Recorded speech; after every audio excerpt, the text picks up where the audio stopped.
আপনাদেরকে একটা কথা বলি, খেলা নিয়ে এত আবেগী হওয়া উচিত নয়। ভোলায় দেখেছি একজন ব্যক্তি এই ব্রাজিল জিততে পারেনি বলে দুধ দিয়ে গোসল করে তিনি অন্য দলে যোগ দিচ্ছেন বা ব্রাজিল দল সাপোর্ট থেকে সরে যাচ্ছেন। এটা সম্পূর্ণ একটি আবেগী বিষয় অথবা ভাইরাল হওয়ার নেশা। শুধু এইটি নয়, আমরা দেখেছি টিএসসি মোড়ে পুরুষের কান্না, মেট্রো রেলের স্টেশনে পুরুষদের কান্না, কিংবা আমরা দেখেছি বিভিন্ন জায়গায় বিভিন্ন মানুষ আসলে নিজের ক্ষতির দিকে চলে যাচ্ছে শারীরিকভাবে। তো এই যে এইটা হচ্ছে আবেগী খেলা, খেলার জায়গায় রাখা উচিত, কারণ খেলায় মধ্যেই হার জিত থাকে।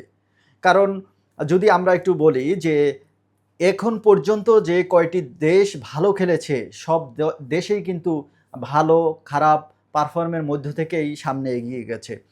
এই আর্জেন্টিনা যদি বলেন, আর্জেন্টিনাও কিন্তু এর আগে অনেকবার ব্রাজিলের সাথে পরাজয় লাভ করেছে। ব্রাজিল পরাজয় বরণ করেছে। আপনি কোন দেশটি বলবেন না যারা পরাজয় হয় নাই? তাহলে খেলার মধ্যে এই যে উত্থান পতন ভালো মন্দ হবেই। কিন্তু এটার উপর নির্ভর করে আমরা যারা আবেগী হয়ে যাই, আমরা খারাপ সিদ্ধান্ত নেই, এটা আসলে উচিত নয়।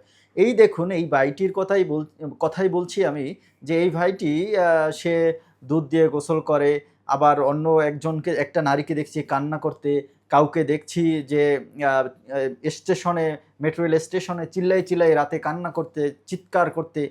এগুলো শুধুই আসলে আবেগী বিষয়, এগুলো শুধুই ভাইরাল হওয়ার ধান্দা।